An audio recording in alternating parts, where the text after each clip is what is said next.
1971 সনে বেগম জিয়া কোথায় ছিলেন, তাই এই প্রশ্ন আপনারা তুলতে পারেন না? 1971 সনে আপনি কোথায় ছিলেন? আপনাদের রিসার্চ সেল কই? আপনার ওয়েব পেজটা কই? আপনি বলেন যে আচ্ছা আমার তো নিউজ প্রচার করে না সরকারি গণমাধ্যম, আপনি একটা বিএনপি টিভি নামে একটা অনলাইন টিভি করেন না, সমস্যা কি? ভাব দেখলে মনে হয় কি যে লন্ডন থেকে একটা ফোন পেয়েছে, উনি একদম বড় নেতা হয়ে গেছে, কিছুদিন পরে উনি মন্ত্রী হয়ে যাবে। আপনারা কোনোদিন এই জিনিসগুলো ডকুমেন্টেড করে সাথে সাথে বলতে পেরেছেন যে আওয়ামী লীগ জামাতের বিরুদ্ধে আমাদের রুখে দাঁড়াতে হবে, আওয়ামী লীগ জামাতের বিরুদ্ধে লড়তে হবে? ওরা তো আপনাদের চেয়ে বেশি জামাতের সাথে গেছে।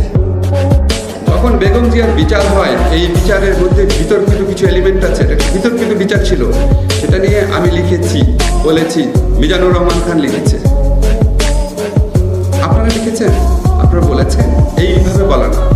এই যে এতগুলা বছর উনি জেলে আছে, বিএনপিতে কত বড় বড় দেখি আপনার আইনজীবী নেতা আছেন, ঝগড়া করতে করতে আবার একজন একজন বহিষ্কারও করেন, ইলেকশনে জিতেন, এত আইনজীবী, বড় বড় আইনজীবী আছেন, আপনারা কেউ কি থরো রিসার্চ করেছেন এই মামলাটা বিচারের মধ্যে কি কি অসঙ্গতি ছিল?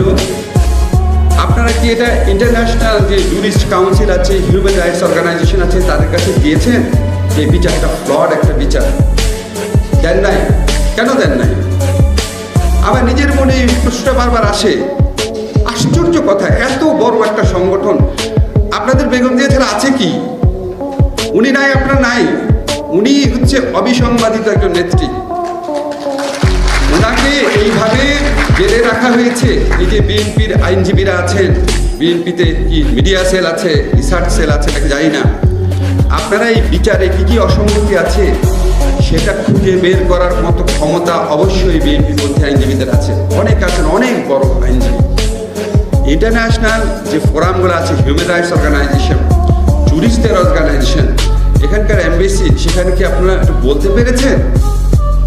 এমনি মুখে বলা তো অন্য জিনিস, রাজনীতির মঞ্চে বলা তো অন্য জিনিস, এখানে বলা তো অন্য জিনিস, সেটা আপনারা কেন করেন না? আমি দেখলাম কয়েকদিন আগে বিএনপির ওয়েবসাইটে, 2 দিন আগে বা হয়তো গতকাল, আপনি একটা ভিডিও আপলোড করেছেন যে যখন ওখানে আওয়ামী লীগ নেত্রী একটা ইন্টারভিউ দিচ্ছেন, ওনাকে আবেদ খান প্রশ্ন করেছেন আপনারা জামাতের সাথে গিয়ে আন্দোলন করলেন কেন? স্ট্রেইট বলেছে মানুষের ভোটাধিকার প্রতিষ্ঠা করার জন্য আন্দোলনে গেছে, জামাতের সাথে অস্বীকার করে নাই। এবং উনি বলেছেন আওয়ামী লীগ তার আদর্শ থেকে বিচ্যুত হয় নাই। সহজ কথা। এর আগে একটা পত্রিকায় দেখেছি উনি বলেছেন যে উনি শুধু আওয়ামী লীগের নেত্রী না, সকল বিরোধী দলের নেত্রী। বিরোধী দল বলতে তখন জামাতকেও বুঝিয়েছেন। নিজামীকে পাশে নিয়ে উনি সংসদ থেকে পদত্যাগ করেছেন, সাংবাদিক সম্মেলন করেছেন। আপনাদের বিরুদ্ধে এই যে নিরন্তর প্রচারণা হয় বিএনপি জামাত, কথা বলি বিএনপি জামাত, বিএনপি জামাত, আপনারা কোনোদিন এই জিনিসগুলো ডকুমেন্টেড করে সাথে সাথে বলতে পেরেছেন যে আওয়ামী লীগ জামাতের বিরুদ্ধে আমাদের রুখে দাঁড়াতে হবে, আওয়ামী লীগ জামাতের বিরুদ্ধে লড়তে হবে? তো ওরা তো আপনাদের চেয়ে বেশি জামাতের সাথে গেছে, যায় নাই?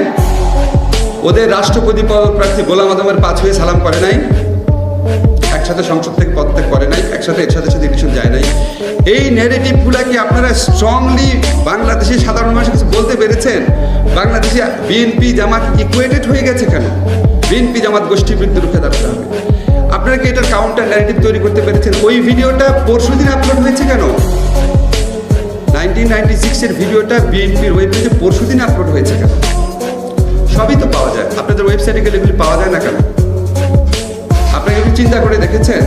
একটা দল মানে কি শুধু জনসভায় ভাষণ দেওয়া, লোক জমায়েত করা, মানুষকে সংগঠিত করা না? এখন তো ন্যারেটিভের যুগ, বয়ানের যুগ।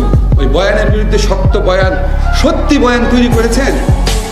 আমি মাঝে মাঝে দেখি যে আবার খুব দুঃখ লাগে যে অন্য পক্ষ থেকে প্রশ্ন তোলা হয় যে 1971 সনে বেগম জিয়া কোথায় ছিলেন, এই প্রশ্ন আপনারা তুলতে পারেন না?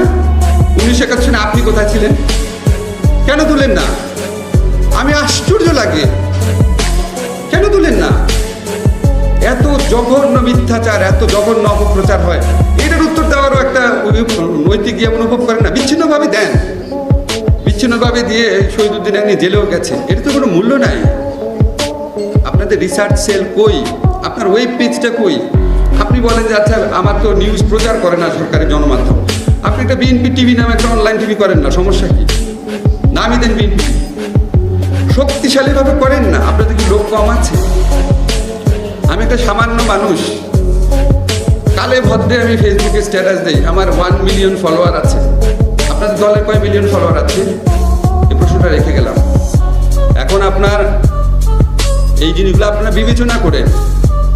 আমি বারবার বলি, দেখেন এই যুগটা হচ্ছে প্রচারণার যুগ, শুধু দেশে না গ্লোবালিও। দেখেন এই প্যালেস্টাইনে হামলা চালাচ্ছে, ইসরায়েলের প্রচারণা আছে কিন্তু যে আমরা হামলা চালাচ্ছি না, আমরা আত্মরক্ষা করছি। কন্টিনিউয়াসলি এটা বলে যায়, কন্টিনিউয়াসলি। আমেরিকা আপনার ইরাকে বোমা মারলো, আফগানিস্তানে বোমা মারলো, কন্টিনিউয়াসলি একটা ন্যারেটিভ তৈরি করে গেল। ওখানে কি রাসায়নিক বোমা আছে, এখানে এই আছে। আপনাদের ন্যারেটিভ কোথায়? সত্যি ন্যারেটিভ, নিজেকে ডিফেন্ড করার ন্যারেটিভ। আপনাদের রিসার্চ সেল কই? আপনাদের অনেকে আছে আমি দেখি, মানে ভাব দেখলে মনে হয় কি যে লন্ডন থেকে একটা ফোন পেয়েছে, উনি একদম বড় নেতা হয়ে গেছে, কিছুদিন পরে উনি মন্ত্রী হয়ে যাবে। মানে ভাবটা হচ্ছে নিজের স্বার্থ চিন্তা। আরে বেগম জিয়া কি নিজের স্বার্থ চিন্তা করে রাজনীতি করেছিলেন? কি বেগম জিয়া রাজনীতি করেন? আমরা তো দূর থেকে দেখেছি। উনি যখন এরশাদের বিরুদ্ধে আন্দোলন করেছেন, উনি স্বার্থ চিন্তা করেছিলেন? এটা তো উনি আগেই আপোষ করতে পারতেন। উনি যখন আপনার 111 গভর্নমেন্ট ছিল, ওইটার সাথে তো প্রথম আপোষ করতে তো ওনার কাছেই গিয়েছিল, করেছেন? আপনারা কে কি সাফার করেছেন? অবশ্যই আপনাদের অনেক নেতা কর্মী জীবন হারিয়েছেন, with due respect to them. আমি তাদের কথা বলছি না, অন্য যারা মোটামুটি ভালো অবস্থানে আছেন, আপনাদের জন্য ওনার স্যাক্রিফাইসটা চিন্তা করেন।